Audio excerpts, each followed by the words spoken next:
Now, I'm pretty sure I've mentioned this previously, but burgers are probably my favourite food. For Christmas, my wife got me a gift, and it was a fake Lego burger. I also already had this plush burger. He just sits on my desk and looks at me while I do my work, and he sits in a little burger box that we got. We just got a spare burger box with some food we got once, so he sits in it and looks adorable, and that's his job. But yeah, so burgers are just my favourite food. There's rarely a week when I'll go without having at least one burger, usually more than that. It's Thursday today, and I've had 2 burgers so far this week. The first one was we went to a place called Egg Slut, and we both got burgers from there. We weren't actually supposed to be going there that day. We just happened to stumble upon it. We knew that it existed, but actually didn't know where it was, and we just happened to walk past where it was. And the reason we went is because we know they close really early, and we just happened to get in just before they closed. So we got there, and I ordered the cheeseburger, and my wife also ordered a cheeseburger. It's called Egg Slut. They do a lot of stuff with eggs. I don't like eggs particularly. They're okay. I would rather have not an egg. If I'm going to have an egg, I want it like cooked hard, so it's not runny at all. I think yolks are disgusting. If I'm going to have an egg, I'd like it to be an omelette. I do like fried eggs, generally on sandwiches, but then I have to cook them hard, like I've said. Sometimes I'll just burst the yolk because it's easier that way. So I asked him to cook my egg hard, and my wife doesn't like anything on a burger. So what I mean is, like, she just gets like meat, cheese, bun, but in this case she actually does like eggs, so she got meat, cheese, bun, egg. That's what we ordered. And then when we got the food, mine had scrambled egg on, which I was a bit confused by. The cheese was melted into the egg, which is the only reason it had any consistency, otherwise it would have just completely fallen off the sandwich. And my wife's burger didn't have a burger on it. They just forgot to put the burger on the sandwich for some reason. We were both pretty confused. I took it back to the counter and mentioned that, and they were also very confused, and they gave us another one, and I mean, it was fine. Like, it was weird, but like I wasn't that bothered. But they gave us some free French toast to apologise, which was nice of them. I told them they didn't need to, but they were just like, I think part of it was because they were closing the restaurant soon anyway, so they probably just had stuff spare, so they wanted to just get rid of it. And I was like, yeah, that's nice of them. So we had that. They were pretty nice. The French toast came with maple custard, and that was really bad. We both didn't like it, but the French toast itself was fine. But yeah, my sandwich was very strange. Honestly, I did enjoy it, but just scrambled egg on a sandwich is just strange. It just kind of falls apart all the time when you're biting it. Like, there's no consistency to it. It just crumbles constantly because it's, you know, scrambled egg. When I have scrambled egg, I actually basically just make an omelette and then cut it up into small pieces. I don't do that thing people do where they like a soft scramble. That makes me feel nauseous. So this scramble was a lot softer than I would usually like, but overall it was nice. I was saying, I think the thing I actually liked the most about this meal was that they gave us some sauces with them. There was a sriracha mayo, which was fine. Not the best sriracha mayo I've ever had. And the other was a chipotle ketchup, and that was really good. We both really liked that. And they actually gave us a couple of pots, so we've got some more of it in the fridge, in a little bag that says Egg Slut. Yeah, we wanted to try it because, and part of the reason why I even mention it, from what I understand, the guy who, like, started the restaurant is a guy called Alvin Kylon, and he used to do a show on YouTube called The Burger Show, which was all about burgers. And there was him, and there's a guy called George Motes who makes burgers, and we both really like that show just because I really like burgers. My wife really likes pizza. I really like burgers. There's never a time when I'm not in the mood for a burger. Even if it's just like a really shit burger, I'll still eat it. There's also times when I specifically want like a really shit burger. And there's like various different types of really shit burgers. Sometimes I really want a cheeseburger from McDonald's. And like, I know they're not good, but it's just what I want. And other times I want a cheeseburger from like a burger van that you find at a fair, which are by far the worst burgers you'll ever eat. But just sometimes that's exactly what you want. And then other times you want like a really fancy burger. It's like, yeah, I'll spend like 30 quid on a burger. I just really like burgers. Like, every time there's a burger, I'm like, yeah, I'll try the burger. But actually, that's not true. There is one burger I will never eat, and it is whatever burger is on a menu at a pub. Pub burgers are awful.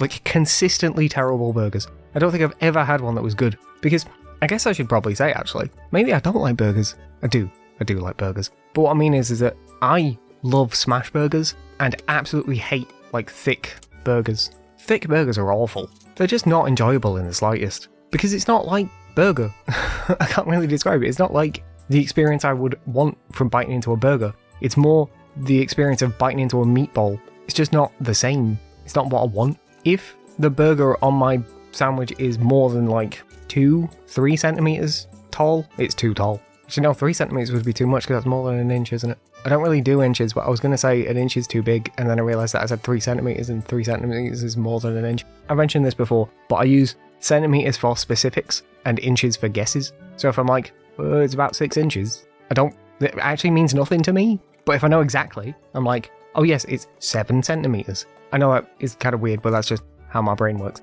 But yeah, like, if the burger's like an inch thick, that's too thick. I want a thin burger, and if I want a thick burger, I just have multiple thin burgers. Like, you would rarely buy a single cheeseburger, would you? You'd always buy a double. But anyway, like, that's why I don't get burgers from pubs, because I generally find them poorly cooked, in that they usually, like, fucking burn the burger itself. But they're also just way too thick and not enjoyable.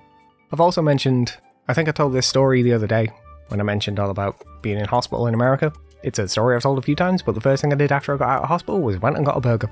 I got a pumpkin spice double cheeseburger from Umami, and it was alright. It wasn't the best burger I've ever had. I'm not a big fan of pumpkin spice, to be honest, but I just really wanted to try it because it was a burger. We had actually already been to Umami that week. Like, just before I got sick, we went to Umami and I thought it was really good, so we went back and I tried that, and it wasn't very good. That's not exactly their fault, I'm just not a big fan of that style of burger.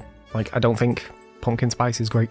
We actually both really want to go to George Motes' restaurant, because George Motes has a restaurant that just serves burgers, and they also do like monthly special burgers, where it's like a different burger from like all across America. It's like a famous burger from like a region, and he gets the person who's famous for making that to cook it. And I just think that's really cool, and I really want to try all the burgers.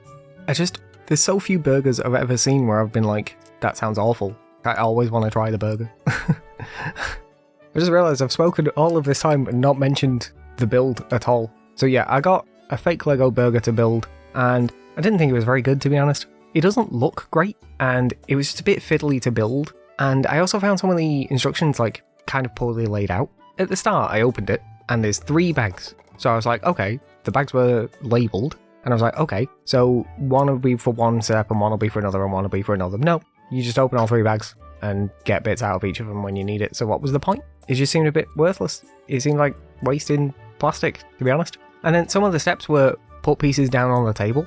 Like, the very first step is, I think it's 1, 2, 3, 4, 5, 6, 7. There's 7 pieces, and it just says, lie them down flat. And it's like, that's not a step. That's just putting things on the table. That's like gathering your pieces together. That's not a step in the instructions. Like, the first instruction should be some way of attaching them. The instructions were just laid out in a really weird way at times. Some of the steps, like I say, were put things flat on a table, and then the next step was connect them together. And it's like, well, you could have done that all as one step. Or you could have done it as one step of connect these 2 pieces, and then the next step connect the next piece. It was just, I don't know. Like, I didn't think it was very good, but I guess I've got a fake Lego burger now. So, all of this previously has been me just rambling while I talk about burgers. I didn't mention this, but this is actually a competition. Now I've got like a script to read off. So, now that the build's finished, I'm going to bring in a third competitor. I'm going to compare the 3 options based on a trio of categories: looks, constructability, and edibility. And then once I've done that, they'll get a total score, and at the end, one of them will be declared the best burger. We'll start with the fake Lego burger. So it loses points in the looks category because you can just kind of see through it in a few places, and the lettuce looks more like seaweed than it does lettuce. So for looks, it gets a 5 out of 10.